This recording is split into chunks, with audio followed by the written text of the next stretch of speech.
The fireworks outside my apartment window painted the sky in brilliant explosions of gold and silver, but inside, there was only silence. The kind of silence that fills your chest until breathing feels like work. My phone sat face down on the kitchen counter, notifications turned off, because I knew what I wouldn't find there. No messages, no calls, no last-minute invitation that might suggest I still belonged somewhere. It was 11:47 p.m. on December 31st, and for the first time in 32 years, I wasn't with my family. Not because of distance, not because of work, not because of some unavoidable conflict. I wasn't there because they didn't want me there. The exclusion was deliberate, calculated, and if I'm being honest with myself, it had been building for years. But what they didn't know, what nobody knew, was that in exactly 13 minutes, everything would change. At 12:01 a.m., the company I had built in absolute secrecy would go public on the NASDAQ, and the daughter they had dismissed, diminished, and ultimately discarded would become a billionaire. The phone call would come at 12:47 a.m. It would be my brother Marcus, his voice cracked and trembling in a way I had never heard before. "Dad collapsed," he would say. He saw the news. "Emma, what did you do?" But I'm getting ahead of myself. To understand what happened that night, to understand why my father's knees buckled when he saw my name scroll across the financial news ticker, why my mother's champagne glass shattered on their marble floor, why my brother's face went pale as he refreshed his phone screen over and over as if the numbers might change. To understand any of that, you need to know how we got here. You need to understand what it means to be invisible in a family that only sees what it wants to see. Before we dive deeper, let us know in the comments where you're watching from. We'd love to hear from you, and don't forget to hit that subscribe button so you never miss any of our upcoming videos. I grew up in Westchester County, in one of those houses that look like they belong in a magazine because they frequently did. My father, Richard Thornton, made his fortune in commercial real estate development in the 80s and 90s, the kind of old money-adjacent wealth that came with country club memberships, charity galas, and an unspoken understanding that appearances mattered more than truth. My mother, Patricia, had been a debutante who morphed seamlessly into the role of society wife, her days filled with committee meetings and her nights with dinner parties where the wine cost more than most people's monthly rent. Then there was Marcus, my older brother by 3 years, who seemed to emerge from the womb understanding exactly what our parents wanted and how to deliver it. Charismatic, athletic, socially fluent in ways that looked effortless, Marcus was the golden child before that term became a psychological cliché. He played lacrosse, dated the right girls, got into Princeton despite mediocre grades, and had a smile that could make our father's disappointments evaporate. And then there was me. I wasn't ugly or unpopular, wasn't failing in school or rebelling in obvious ways, but I was fundamentally different in ways that my family found first confusing, then irritating, and eventually threatening. I liked books more than parties, preferred lab work to social climbing, asked questions that made adults uncomfortable at dinner tables.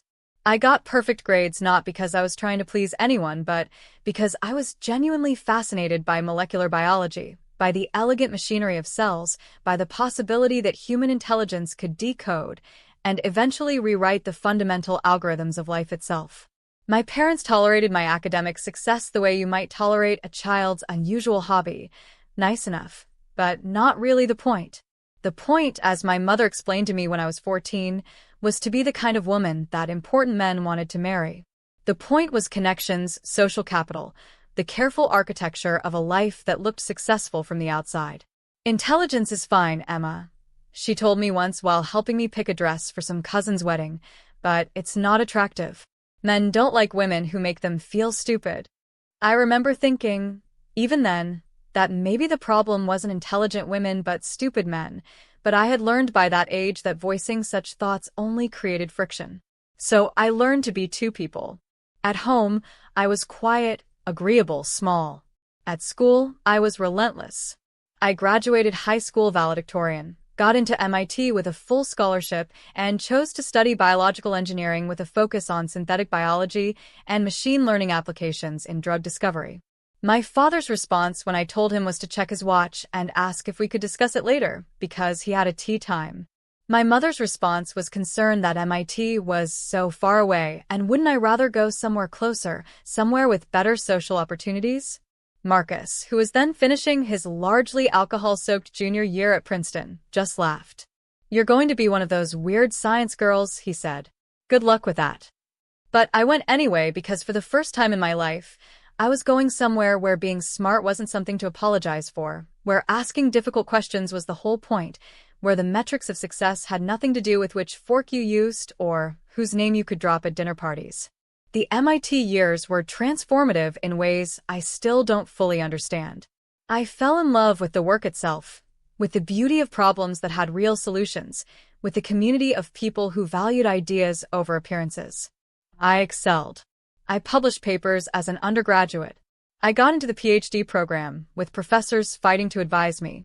I started seeing the edges of something huge, a convergence of artificial intelligence and biological systems that could revolutionize drug discovery, cutting the timeline from decades to months, the costs from billions to millions. I was 23 years old, 3 years into my doctorate, when I had the key insight that would eventually become the foundation of everything. It was 2:30 a.m. in the lab, and I was running simulations on protein folding predictions when I saw the pattern, a way to use reinforcement learning not just to predict molecular structures, but to generate entirely novel compounds optimized for specific therapeutic targets. I literally stood up from my computer and said out loud to the empty lab, "Oh my God, this could work. This could actually work." I called my parents the next morning, so excited I could barely get the words out coherently. I tried to explain the breakthrough, the implications, why this mattered. My father interrupted me 30 seconds in. "That's great, sweetie. Listen, your brother has some news. Marcus, tell your sister." Marcus had gotten an entry-level job at our father's company. This, apparently, was worthy of celebration. They were throwing a party. I should come home for the weekend.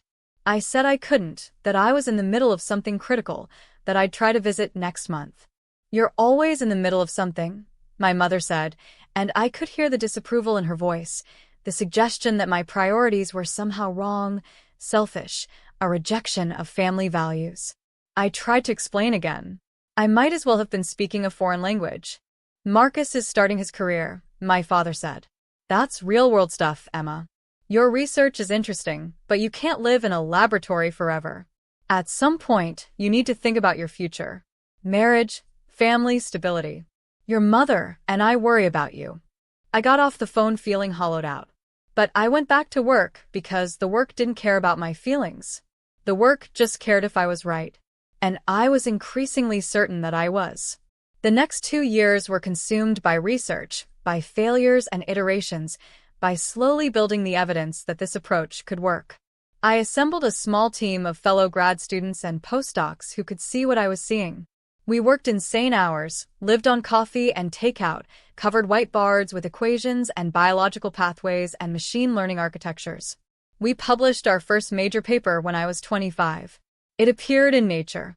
It was, by any objective measure, a significant achievement. The academic community noticed. Venture capitalists noticed.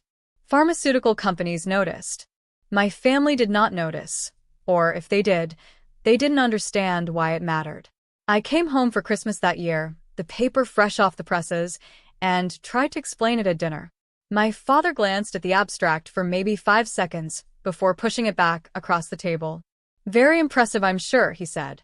"Marcus, tell Emma about the Riverside project." Marcus was working on some mid-tier commercial development, the kind of thing my father's company did routinely. He talked about it for 20 minutes.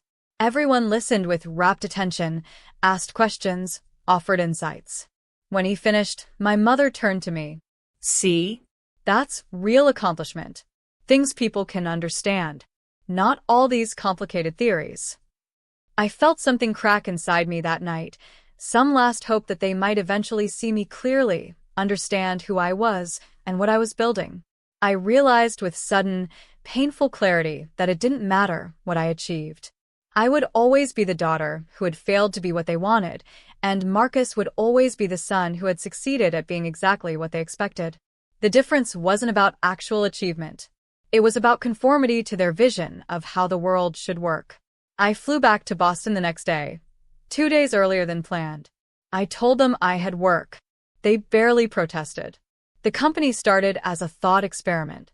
I was 26, almost finished with my PhD, and I had gotten multiple offers. Tenure-track positions at major universities, senior scientist roles at big pharma companies, consulting gigs that paid absurdly well. All of them were good options. All of them were safe options. And none of them would let me move at the speed I needed to move. The traditional drug discovery pipeline is broken. It takes 15 years and nearly $3 billion to bring a single new drug to market, and 90% of candidates fail somewhere in that process.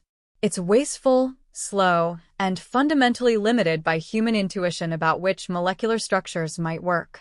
But what if you could use AI to navigate the vast space of possible molecules, learning from every failed experiment, every successful compound, every structure-function relationship encoded in billions of data points? What if you could generate and test thousands of candidates in silico before ever synthesizing a single molecule in the real world?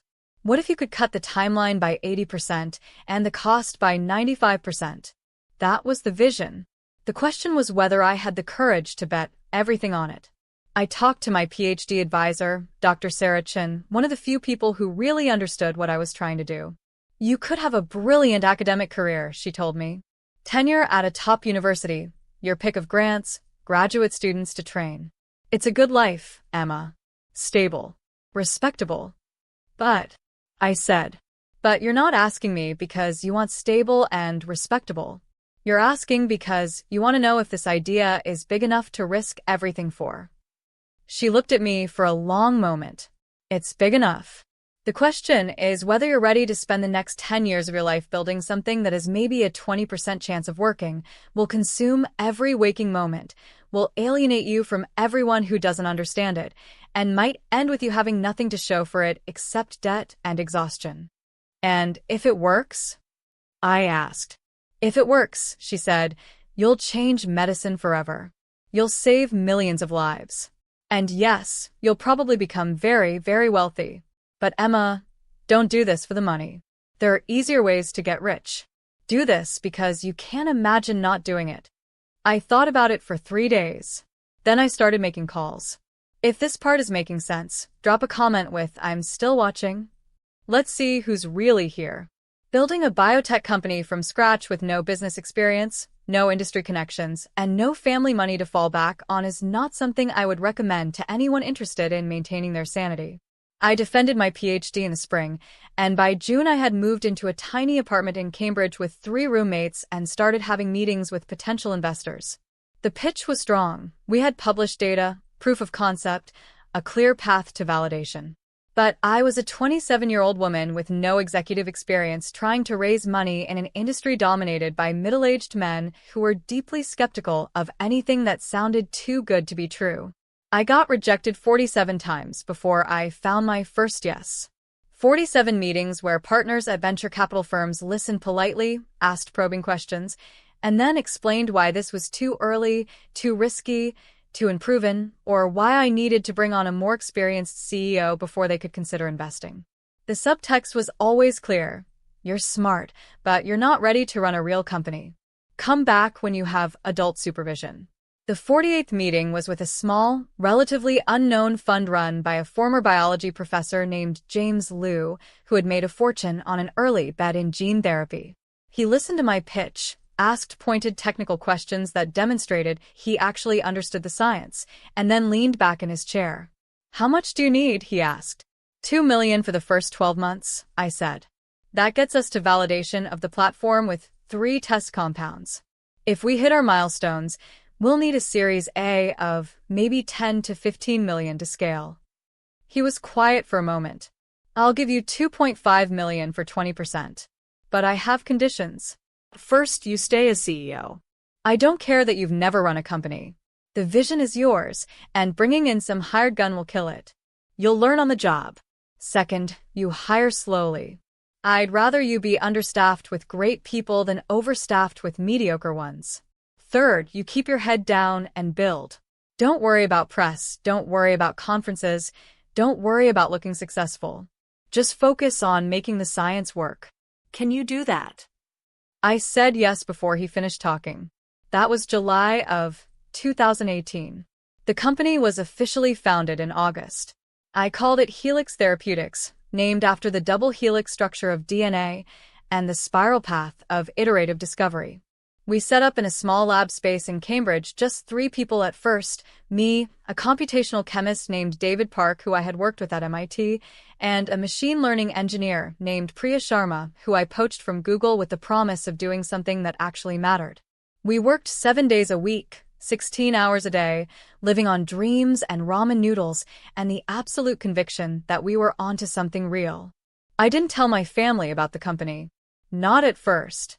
Partly because I knew they wouldn't understand or care, but mostly because I was terrified of failing and having to endure their pity or worse, their "I told you so" satisfaction that I had finally learned that real life wasn't like school, that academic success didn't translate to anything meaningful.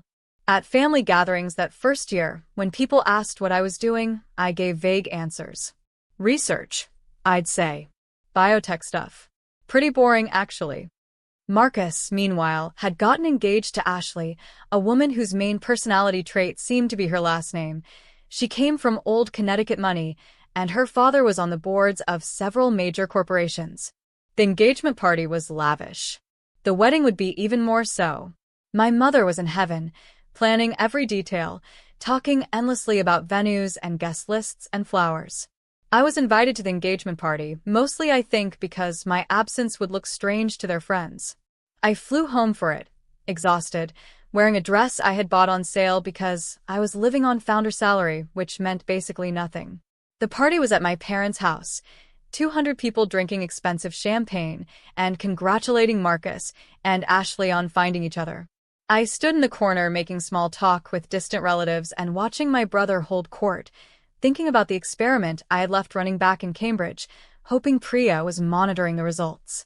My father pulled me aside at one point, champagne tipsy and effusive in a way he rarely was with me. "Your brother's really making something of himself," he said. "Good marriage, moving up in the company, building a real life. I'm proud of him. Your mother, and I hope you'll find someone like Ashley's brother. Did you meet him? Thomas? Good-looking, works in finance, comes from a great family. I could introduce you." "Dad," I said, "I'm building a company. I don't really have time for dating right now." He looked at me with something like pity. "Emma, you're almost 30. You can't work forever. Women have a biological clock, whether you like it or not. Your mother, and I just want to see you settled. Happy. Not alone in some laboratory somewhere." I wanted to scream. I wanted to explain that I wasn't alone, that I was building something extraordinary, that I had a team and a vision, and we were on the edge of proving that everything we believed could actually work. Instead, I smiled and said I'd think about it and excused myself to the bathroom, where I locked the door and sat on the edge of the bathtub and cried with frustration for exactly 2 minutes. Then I washed my face, fixed my makeup, and went back to the party. I left early. Nobody noticed. The first major breakthrough came 14 months after we founded the company. We had been testing our AI platform on a notoriously difficult drug target, a protein involved in certain aggressive cancers that had defeated every pharmaceutical company that had tried to drug it. Using traditional methods, you might screen 50,000 compounds over 2 years and find nothing promising. Our system generated and evaluated 2.3 million candidate molecules in 6 weeks and identified 17 that showed high predicted binding affinity. We synthesized the top 5. We tested them. 4 did nothing. But the 5th one, the molecule that our system had rated as most promising, worked. Not just incrementally, not just kind of, but spectacularly. It bound to the target protein with extraordinary specificity, showed the exact mechanism of action we had predicted, and in cellular assays completely shut down the cancer pathway we were targeting. David literally jumped up and down in the lab. Priya started crying. I just stood there staring at the data, checking it over and over, waiting for the mistake, the error, the thing we had missed. But it was real. We had done it. We had proven that the platform worked. James Liu, when I called him with the news, was quiet for a long moment. Then, "How confident are you in this data?" "As confident as I can be," I said. We've replicated it 3 times. The statistics are solid. It's real. Then get ready, he said. Because everything is about to change. He was right. Within 2 months, we had raised our Series A, $15 million from a consortium of investors who suddenly saw what we were building. Within 4 months, we had moved to a larger space, hired 12 more people, and were running parallel programs on 3 different disease targets. Within 6 months, we had validated 2 more compounds and filed our first patents. The science was working. The business was working. We were actually doing it. I still didn't tell my family. I'm not entirely sure why. Partly because I was superstitious. Telling them felt like inviting failure, like I would jinx it somehow. Partly because I was so deep in the work that I barely thought about them. I skipped Thanksgiving that year, claiming I was sick. I skipped Christmas, claiming I had to work. These weren't entirely lies, but they weren't entirely honest either. The truth was that every family gathering felt like stepping into an alternate reality where the most important thing happening in my life was invisible and the things they cared about felt increasingly trivial. Marcus got married in the spring of 2020. The wedding was supposed to be a massive affair, 300 guests, destination weekend in the Hamptons, but COVID happened and they postponed it to a smaller ceremony that fall with just family and close friends. I was supposed to be maid of honor, but when I said I couldn't commit to all the required events and planning sessions because of work, I was quietly demoted to bridesmaid. Ashley's sister took over the maid of honor role. At the wedding, which I did attend, my mother pulled me aside during the reception. "You embarrass Marcus," she said. "Backing out of maid of honor?" Everyone noticed. "And you couldn't even be bothered to come to the rehearsal dinner?" "Mom, I explained this. I had a board meeting. It wasn't optional. There's always something with you, Emma. Always some excuse why you can't be there for family. Do you know how that makes us look? Like we raised a daughter who doesn't care about us." I opened my mouth to defend myself, to try once again to explain that what I was doing mattered, that I wasn't just working some random job, but building something extraordinary. But I saw in her face the same expression I had been seeing for years, the disappointment, the judgment, the fundamental incomprehension. She didn't want to understand. None of them did. "I'm sorry," I said, because it was easier than fighting. "I'll try to do better." But I knew I wouldn't, and I think she knew it too. The breaking point came a year later, in the fall of 2021. By then, Helix Therapeutics had grown to 45 employees. We had raised a Series B of $60 million, and we had 2 compounds in preclinical development that were showing remarkable results. We had published several papers demonstrating the power of the platform, and I had started getting invited to speak at major conferences, to serve on advisory boards, to be interviewed for articles about the future of drug discovery. I was 30 years old, the CEO of a successful biotech company, and was finally starting to believe that we might actually pull this off. Then Marcus called me. He was starting his own real estate investment venture, something separate from our father's company, and he needed help with the business plan. Specifically, he had heard that I knew people in the tech and biotech investment world, and could I introduce him to some venture capitalists? I was in the middle of preparing for our Series C fundraise, barely sleeping, completely overwhelmed, but he was my brother, so I said I'd try to help. I looked at his business plan. It was, to be blunt, terrible. Unfocused, unrealistic projections, no clear differentiation from competitors, the kind of thing that would get laughed out of any serious investor meeting. I rewrote large sections of it, trying to make it coherent. I made introductions to 2 VCs who owed me favors. I spent hours on the phone with Marcus explaining what investors would want to see, how to pitch, what questions to anticipate. His first meeting went poorly. The investors passed within 48 hours. Marcus called me furious. "They didn't even give me a real shot," he said.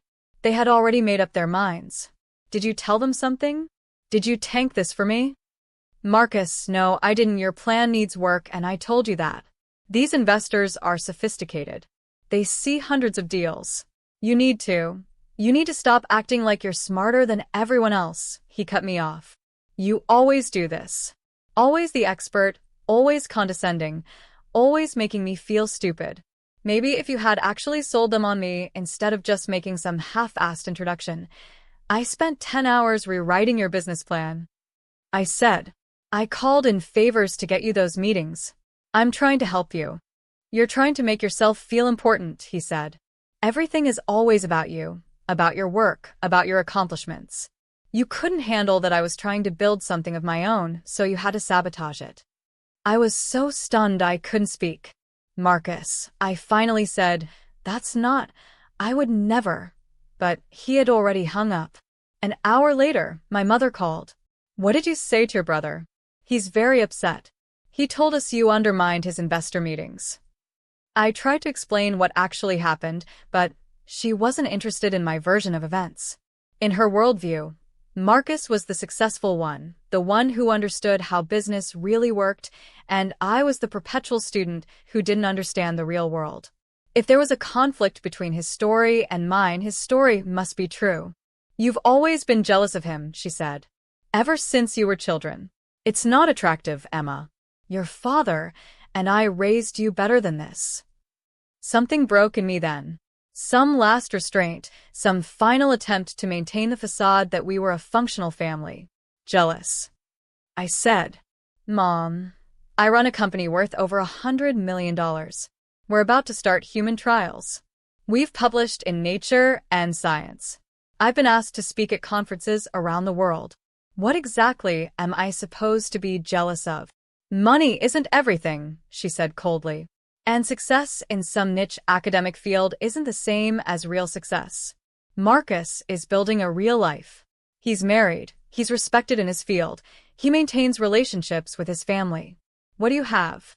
A laboratory and an apartment you share with roommates. This is pointless, I said. I can't do this anymore. I try to help Marcus. If you don't believe me, that's your choice. But I'm done defending myself to people who have never once tried to understand what I do or why it matters. Don't you dare take that tone with me. We're your family. We've supported you your entire life. You've tolerated me, I said. There's a difference. I have to go. I have work to do.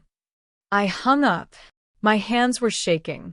3 days later, the family group text erupted with plans for New Year's Eve. My parents were hosting their annual party, black tie, all the usual guests, dinner at 8. Marcus and Ashley would be there, of course. Various cousins and extended family. The assumption was that I would attend, as I had every year of my life except the 2 I had been away at college and claimed I couldn't afford the flights. I stared at the messages for a long time. Then I texted back, I don't think I can make it this year, but I hope you all have a wonderful time. The response was immediate and furious. Private messages from my mother, my father, Marcus. How dare I skip the most important family event of the year? This was clearly retaliation for the Marcus situation. I was being childish and vindictive. I was disappointing everyone. Did I want to destroy this family? I turned off my phone and went back to work. In late November, something else happened. Marcus called my office directly, bypassing my cell phone, which I had stopped answering when I saw his name. My assistant put him through before I could tell her not to. Emma, he said, and his tone was different now. Conciliatory. Look, I think we got off on the wrong foot with the investment thing. I was frustrated, and I said some things I didn't mean. I actually wanted to talk to you about something else. What? I asked warily. I've been doing some research on your company. Helix Therapeutics. Pretty impressive, actually. I didn't realize how big you'd gotten. Series B, multiple programs in development. Ashley's father mentioned it at dinner last week. Apparently his investment firm has been tracking you guys. I said nothing, waiting. The thing is, Marcus continued, I have some ideas about how you could expand faster. Real estate for lab spaces, strategic partnerships, maybe some corporate development work. I've been thinking I could come on as like a COO or Chief Business Development Officer. Bring in some traditional business expertise to balance your science focus. We could even do a press thing about it, family business angle, really humanize the company's story. I laughed. I couldn't help it. It just came out. You want to work at my company? I said. In a senior leadership role. Despite having no biotech experience, no understanding of the science, and having spent the last month accusing me of sabotaging your career. Come on, Emma. I'm your brother. Families should work together. And let's be honest, you need someone who understands how to operate in the real business world. You're doing great with the science stuff, but if you want to scale to the next level, you need people who know how to network, how to position a company, how to build relationships with the right people. That's what I bring to the table. No, I said. Marcus, no. I have a chief operating officer. I have a business development team. I don't need... Are you seriously going to let our personal disagreement get in the way of a good business decision? I'm offering to help you. Dad thinks it's a great idea, by the way. We discussed it last weekend. He was going to call you about it. And there it was. The real play.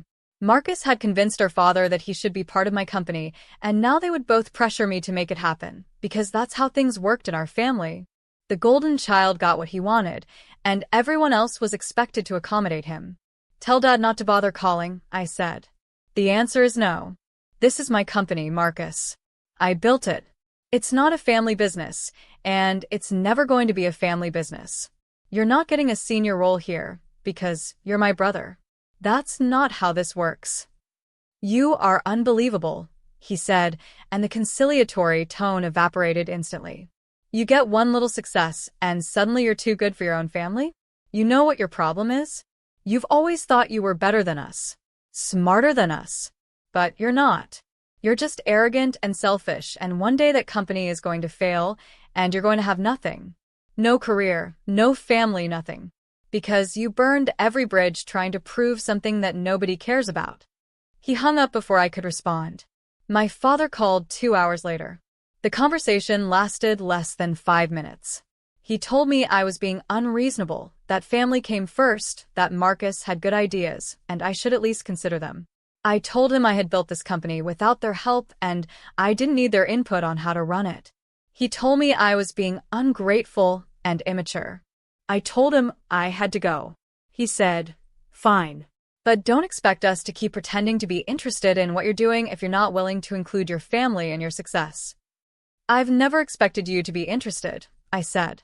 You've made that clear for 30 years. I hung up. That was late November. The last conversation I had with any of them before New Year's Eve. While my family was fracturing, the company was accelerating. In December, we closed our Series C funding round, $150 million at a valuation of $850 million. It was a massive round, oversubscribed, led by major institutional investors who saw what we were building and wanted in. With that capital, we could run multiple programs through clinical trials, expand the team, scale the platform, potentially reach profitability within 3 years. My board and I started having serious conversations about an exit strategy. We could stay private, continue growing, maybe get acquired by a major pharmaceutical company in 5 years. Or we could go public, raise even more capital, maintain independence, build something truly massive.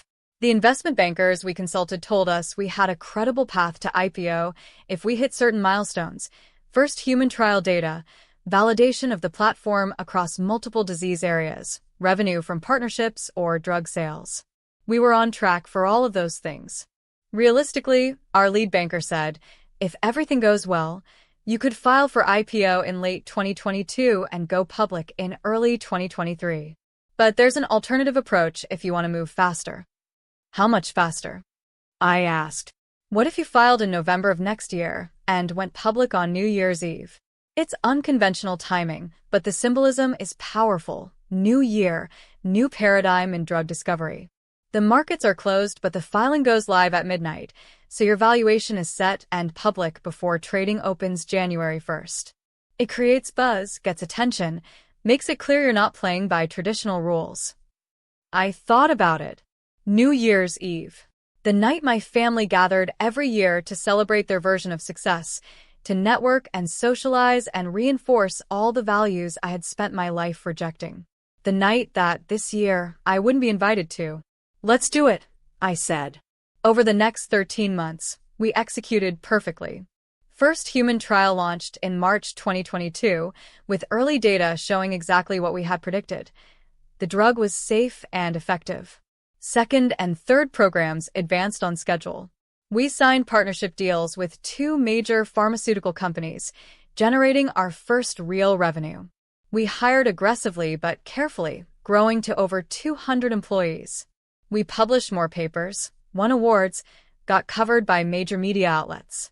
I was named to Forbes 30 Under 30 in healthcare, which Marcus would later claim I had bought through PR manipulation. By October 2022, we were ready. The S-1 filing was prepared, the roadshow scheduled, the initial price range set. If the IPO went well, the company would be valued at somewhere between $3.5 and $4.2 billion. My ownership stake, after all the dilution from funding rounds, was still 22%, which meant that at the midpoint of the range, my net worth on paper would be approximately $850 million. My lawyers were very clear about what this meant. "You'll be a billionaire," one of them said. "On paper, at least, subject to lockup restrictions and market fluctuations. But yes, if this IPO price is where we think it will, you'll cross that threshold." I didn't tell anyone. Not because I was trying to keep it secret, exactly, but because I was superstitious and exhausted and focused entirely on making sure every detail was perfect. We filed the S-1 publicly in November. It was covered by every major financial publication: The Wall Street Journal, Bloomberg, Forbes, Fortune. Biotech wunderkind Emma Thornton prepares to take AI drug discovery company public. Helix Therapeutics files for $4 billion IPO, promising to revolutionize pharmaceutical development. From MIT lab to Wall Street, the remarkable rise of Emma Thornton and Helix Therapeutics. My face was everywhere. My story was everywhere. The company I had built in absolute secrecy, that my family had dismissed as academic nonsense, was suddenly one of the most anticipated public offerings of the year. They saw the news, of course. They would have had to be living under rocks not to see it. But nobody called. Nobody texted. There was absolute silence from my family for 3 weeks after the S-1 filing went public. I told myself I didn't care.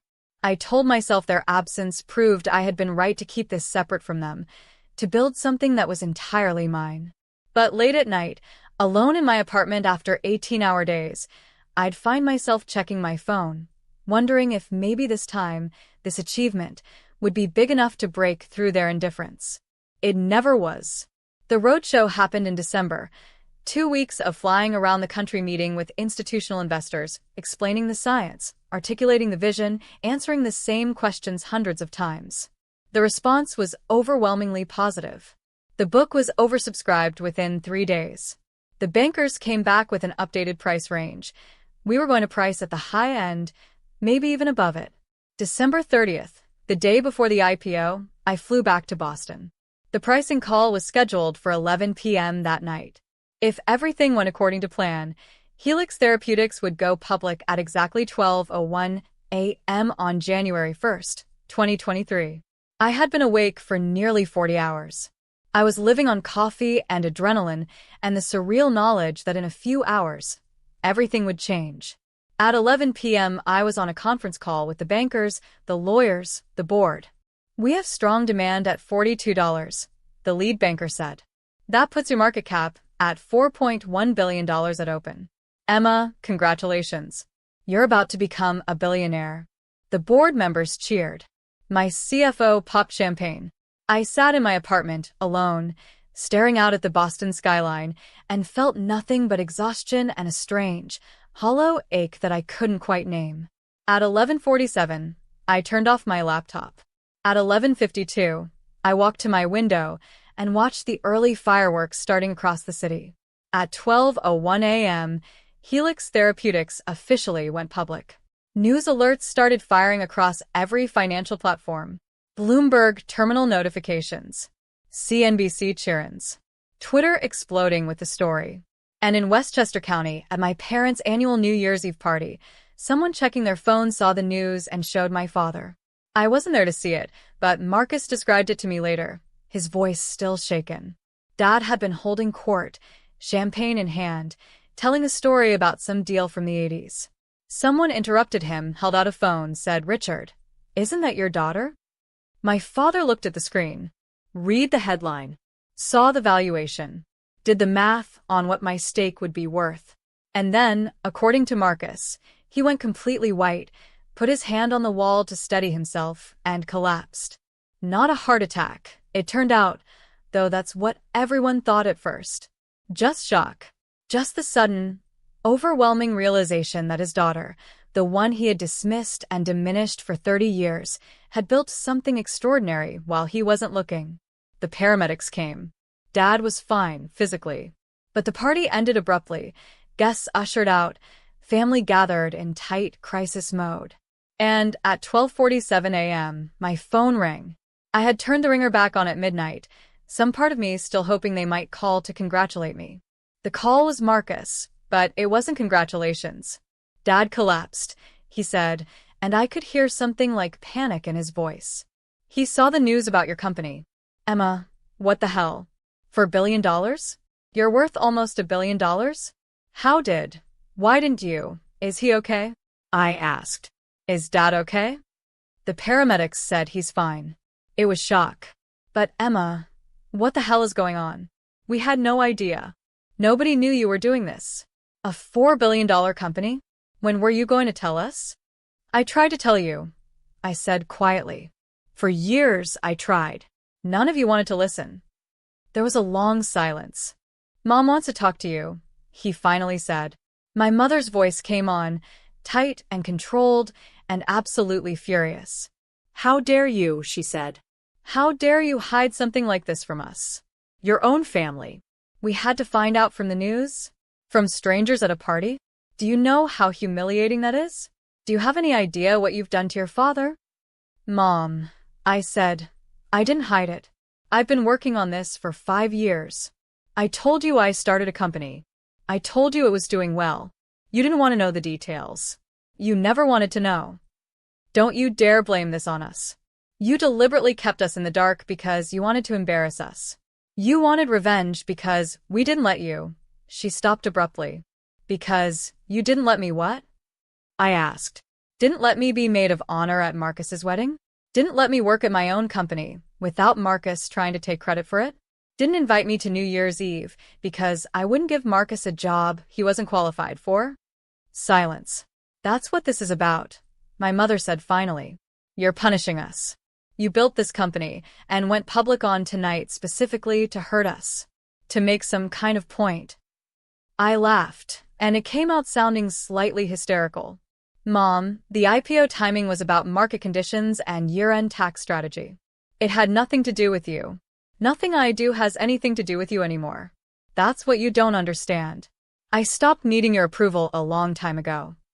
Then why didn't you tell us, she demanded. If you don't care what we think, why keep it secret? Because I was afraid, I said, and realized as I said it that it was true.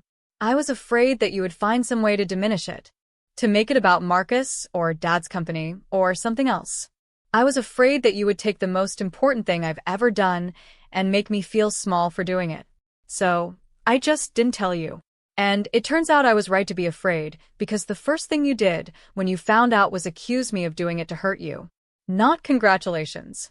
Not pride. Just anger that I succeeded without your permission. Another long silence. Then my mother said very coldly, I think you should stay away from the family for a while, Emma. Until you're ready to apologize for what you've done tonight. I haven't done anything, I said. That's the problem. That's always been the problem. The only thing I'm guilty of is succeeding in ways you didn't approve of. I hung up. I turned off my phone. I sat in my apartment, alone, while fireworks exploded outside, and somewhere across the city, people celebrated new beginnings. And I cried. Not because I regretted anything, not because I wished I had done things differently, but because some part of me had still hoped that maybe this would be enough. That maybe if I became successful enough, accomplished enough, validated enough by the outside world, they would finally see me. They never did. They never would. What's your take? Comment below. I'm reading every single one. The weeks after the IPO were strange. The company stock opened at $44.50, jumped to $52 by mid-January, and stabilized around $48 by February. My net worth, on paper, fluctuated between $900 million and $1.1 billion depending on the day. I couldn't access most of it due to lockup restrictions, but the number was real enough to transform how people treated me. Suddenly, I was on the boards of major organizations. I was getting invitations to exclusive conferences, donor dinners, elite gatherings. Journalists wanted interviews. Other CEOs wanted meetings. I was the same person I had been on December 30th, doing the same work, but now there was a number attached to my name that made people look at me differently. The silence from my family continued for 6 weeks. Then Marcus called. "Can we talk?" he asked. "In person. I'm in Cambridge for work. Can I buy you lunch?" I agreed, mostly because I was curious what he wanted. We met at a quiet restaurant in Harvard Square. He looked older somehow, tired in a way I didn't remember. We made awkward small talk for a few minutes before he finally said what he came to say. "I'm sorry," he said, "for the things I said last year. For accusing you of sabotaging my investment meetings. For asking to work at your company and then getting angry when you said no. I was jealous, and I handled it badly. I waited.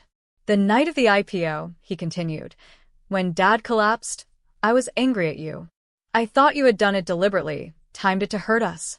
But then I went home and I actually read about what you built. Really read it. Not just the headlines, but the papers you published, the interviews you gave, the technical details about what your platform does. And Emma, it's incredible. What you've done is genuinely revolutionary. I didn't understand that before, because I didn't want to understand it. It was easier to dismiss it as academic stuff that didn't matter in the real world. But I was wrong." "Okay," I said carefully. "I don't expect you to forgive me," he said. "I don't even know if we can fix this. But I wanted you to know that I see it now. I see what I couldn't see before. You're not just successful. You're brilliant. And I'm sorry it took me this long to acknowledge that." We sat in silence for a moment. "What about Mom and Dad?" I asked. Marcus shook his head. "That's more complicated. Dad is struggling with it. I think part of him is proud, but it's mixed up with shame that he didn't see it coming, didn't support you, didn't believe you when you tried to tell him. He doesn't know how to apologize." "Mom," he trailed off.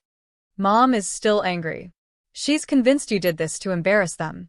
I don't think she's ready to accept that this was never about them." "It wasn't," I said. "I know," Marcus said. "I believe you, but I don't know if they'll ever believe it." We finished lunch. He paid, insisted on it. As we were leaving, he said, "Do you think you'll ever come back? To family events, I mean. Eventually?" I thought about it. "I don't know," I said honestly. "Maybe. But not until they're ready to accept who I actually am instead of who they wanted me to be. I'm done pretending to be smaller than I am just to make other people comfortable." Marcus nodded. "Yeah," he said. "I get that now." We said goodbye on the street. I watched him walk away and felt something complicated. Not forgiveness exactly, but maybe the beginning of it. Maybe the possibility that someday we could be something other than strangers connected by genetics and shared trauma. My mother called in March. I almost didn't answer, but something made me pick up. "Emma," she said, her voice formal and strained, "your father and I would like to see you. Can you come home this weekend? There are things we need to discuss." "What things?" I asked. "Family things. Estate planning. Your father's health. And..." She paused. "We owe you a conversation. A real one." I flew home that Saturday, first class, because I could afford it now, and because some petty part of me wanted them to see that. My father met me at the door. He looked older too, diminished somehow. "Emma," he said, "thank you for coming." We sat in their living room, the same room where I had spent so many uncomfortable holidays and family gatherings. My mother poured tea from the same china set she had been using my entire life. And then they tried to apologize. It was awkward, halting, imperfect.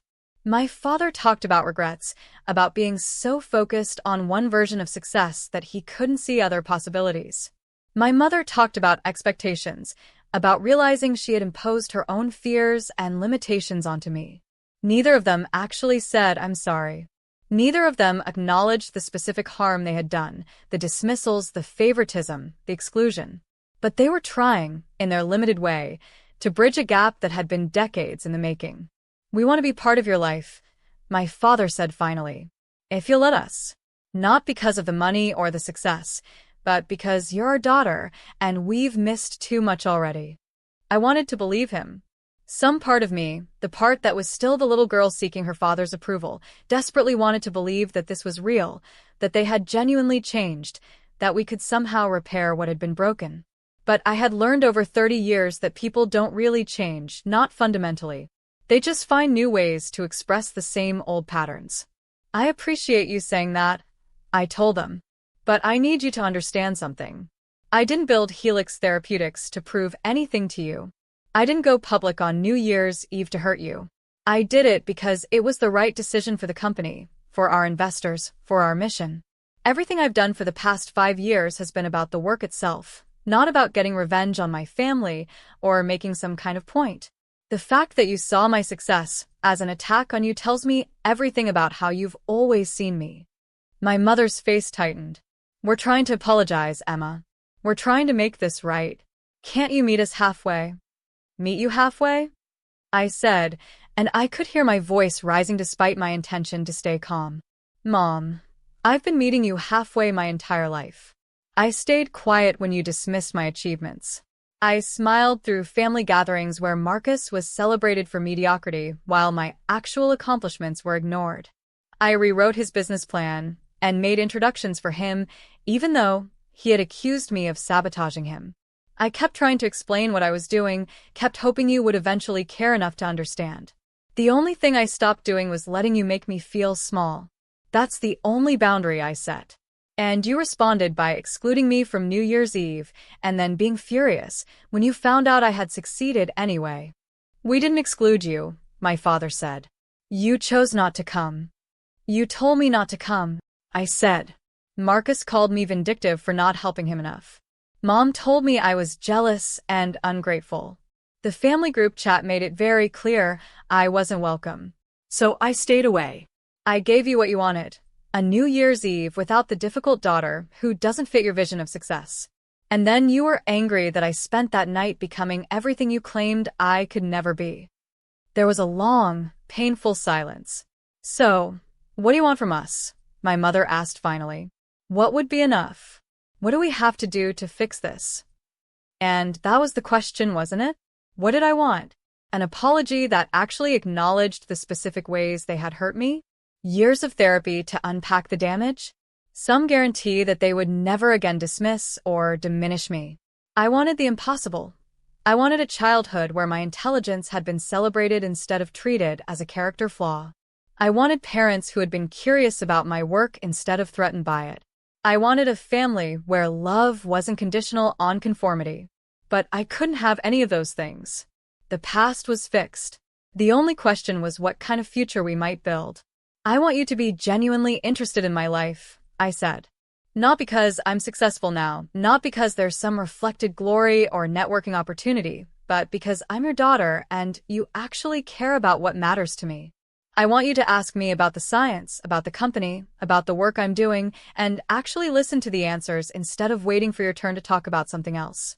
I want you to stop comparing me to Marcus and accept that we're different people with different strengths and different paths. And I want you to understand that I might never be the daughter you imagined, but I'm the daughter you have, and that should be enough. My father nodded slowly. Okay, he said. We can try to do that. It won't be perfect. We're going to make mistakes. But we can try. That's all I'm asking, I said. We didn't hug. We didn't have some emotional breakthrough moment. But we talked for another hour, and it was different than conversations had been before, more honest, more careful, more willing to sit with discomfort instead of smoothing it over with false pleasantries. When I left, my mother walked me to the door. I read one of your papers, she said quietly. The Nature one from 2019. I didn't understand most of it, but I read the abstract and the conclusion. You were trying to solve cancer. You've been trying to solve cancer this whole time. Some cancers, I said. Not all of them. But yes. Why didn't you tell us that? She asked. Why did you just say biotech stuff instead of explaining that you were trying to save lives? Because I tried to explain it. I said. Multiple times. And you weren't interested. So eventually I stopped trying. She looked like she wanted to argue, to defend herself, but something stopped her. I'm sorry, she said. And this time she actually said the words. I'm sorry I wasn't interested when I should have been. I'm sorry I missed it. It wasn't enough. It couldn't erase 30 years of damage. But it was something. The months that followed were strange and tentative. My family and I slowly, carefully, began building something that resembled a relationship. My father started reading the quarterly earnings reports and asking semi-informed questions about the business. My mother invited me to lunch, just the two of us, and asked about my life without making it about her disappointments. Marcus and I had coffee every few weeks when I was in New York, and sometimes we even talked about things other than work, books, movies, memories from childhood that weren't entirely painful. It wasn't healing, exactly. The wounds were too deep, too old, too fundamental to who we all were. But it was détente. It was acknowledgement. It was the slow, difficult work of accepting that we couldn't change the past but might be able to construct some kind of functional present. Ashley, Marcus's wife, turned out to be surprisingly thoughtful once I got to know her beyond the society wife persona. She pulled me aside at a family dinner in April and said, "I grew up in a family like this too, where image was everything and authenticity was weakness. It's exhausting, isn't it? Trying to be real in a family that only wants performance." "Yes," I said, grateful that someone understood. "How do you manage it?" She smiled. "Therapy, strong boundaries, and a very clear sense of what I'm willing to compromise on and what I'm not. You're doing better than you think, Emma. You built something extraordinary, and you did it without their help. That takes strength most people don't have." The company continued to grow. Our first drug candidate advanced through phase 2 trials with remarkable efficacy and minimal side effects. We launched 3 new programs targeting different disease areas. The stock price climbed steadily, and by summer my net worth had crossed $1.2 billion. I bought a house, my first real home, in Cambridge overlooking the Charles River. I furnished it slowly, carefully, with things I actually liked instead of things that looked impressive. I started dating someone, a professor of computational biology at Harvard, who understood the work and didn't care about the money. I made new friends, people who knew me as Emma the scientist and CEO, not Emma the difficult daughter, or Emma the billionaire. I built a life that felt authentic in ways my childhood never had. But there were hard moments too. In June, Forbes ran a feature article about me titled "The Billion-Dollar Daughter," how Emma Thornton built a biotech empire while her family wasn't looking. It was mostly accurate, but it included quotes from unnamed family friends talking about how my parents had always known I was special, how they had supported my ambitions from the beginning, how proud they were of my success. The revisionist history was breathtaking. I called my mother after the article came out. "Did you talk to Forbes?" I asked. "Did you tell them you always supported me?" "Emma," she said carefully. The reporter asked for a comment. "What was I supposed to say? That we didn't believe in you? That we dismissed your work for years? How would that make us look?" "So you lied," I said. "You rewrote history to make yourselves look better. To make it seem like you were part of this when you actively tried to stop it." "It's not lying," she said. "It's framing. It's presenting the family in the best possible light. You've been in the business world long enough to understand how this works. Image matters." "No," I said. "Truth matters. Image is what you hide behind when you're afraid of truth. Don't be naive, Emma.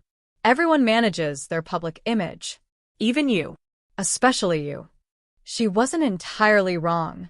I had been careful in interviews not to discuss the family dysfunction, not to air grievances publicly, not to turn my success story into a revenge narrative. But there was a difference between discretion and deception, between choosing not to share everything and actively lying about the past. "I'm not going to fight with you about this," I said finally. "But I want you to know that I see what you're doing. And it doesn't change what actually happened. You can tell Forbes whatever story you want, but we both know the truth." She was silent for a moment.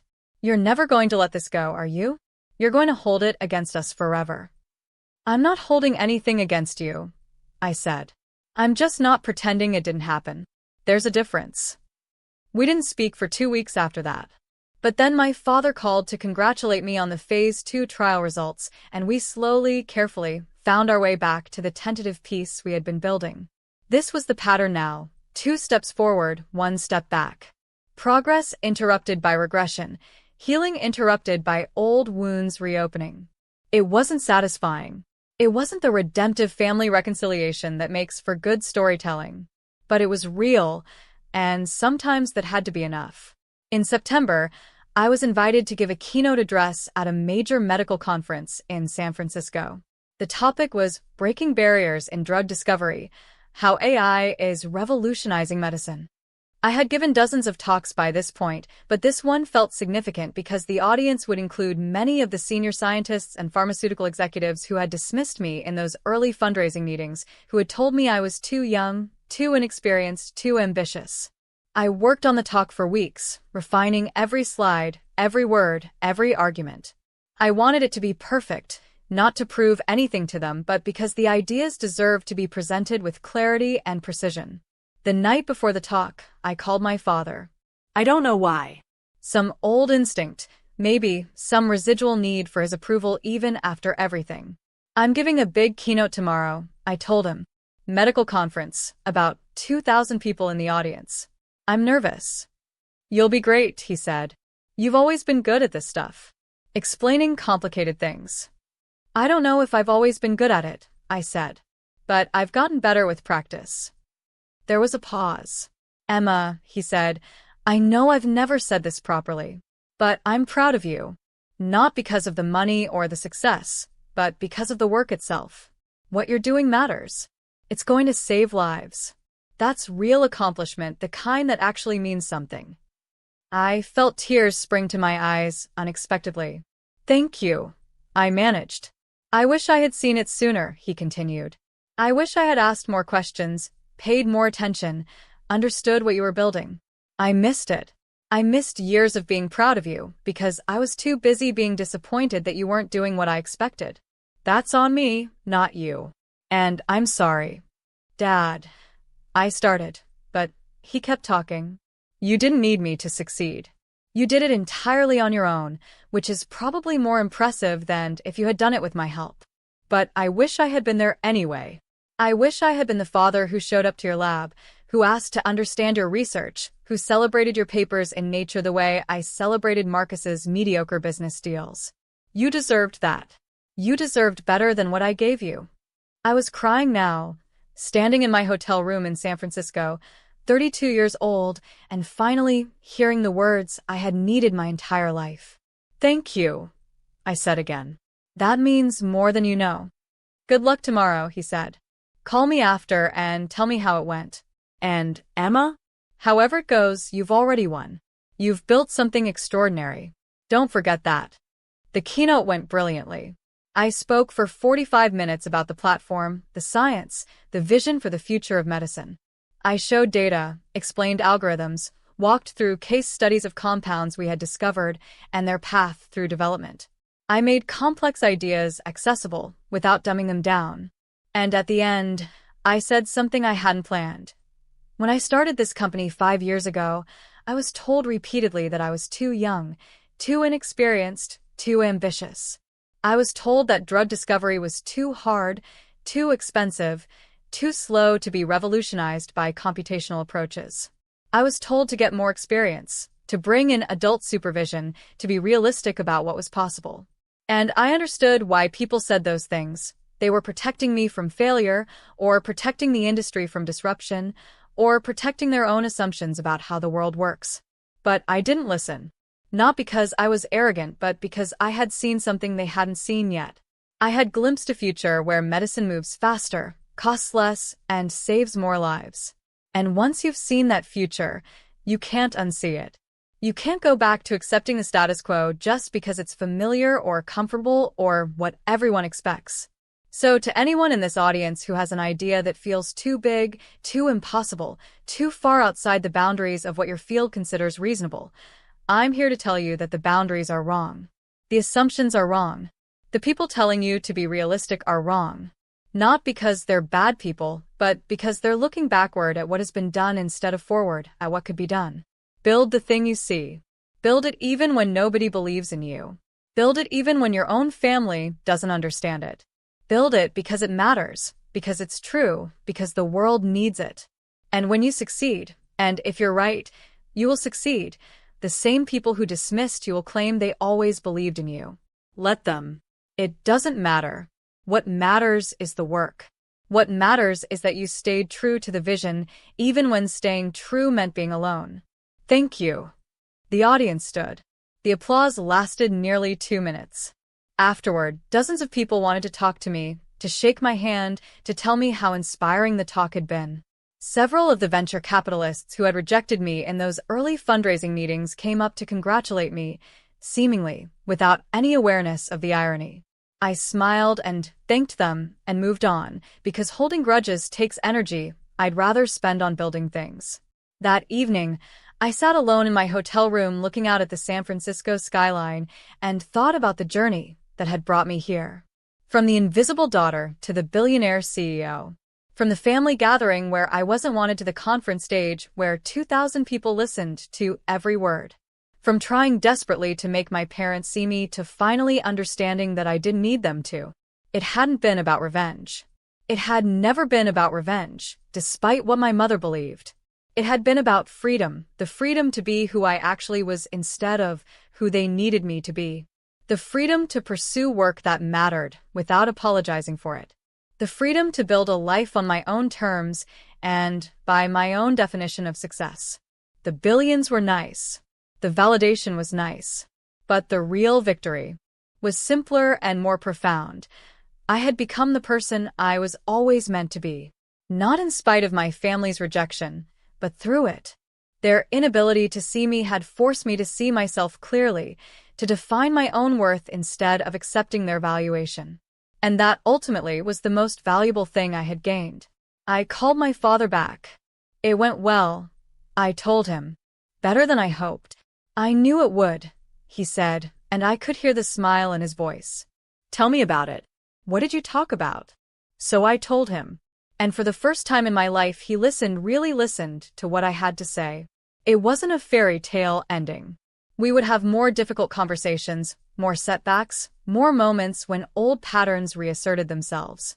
The relationship would always be complicated, always carry the weight of those early years when I was invisible and dismissed. Some wounds don't fully heal. Some distances can't be entirely closed. But we were trying. And, in its own imperfect way, that was enough. Because I had learned the most important lesson. I didn't need them to validate my worth. I didn't need their approval to know I had built something meaningful. I didn't need their understanding to know that my life had value and purpose and significance. I had spent 30 years searching for recognition from people who couldn't give it. And then I had spent 5 years building something so undeniable that they had no choice but to see it. But the real transformation wasn't in their seeing. It was in my no longer needing them to. That New Year's Eve, when I sat alone in my apartment while they celebrated without me, I thought I was being punished. I thought I was being excluded, rejected, cast out from the family I had tried so hard to belong to. But I was wrong. I wasn't being cast out. I was being set free. Free to build, without their limitations. Free to succeed without their permission. Free to become who I was meant to be, without their constraints. The family that banned me from New Year's Eve gave me the greatest gift they could have given. Though they didn't mean to, they gave me the space to become extraordinary.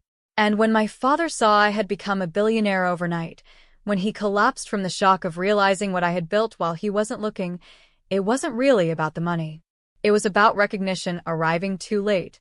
It was about a parent finally seeing their child and realizing all the years they had been blind.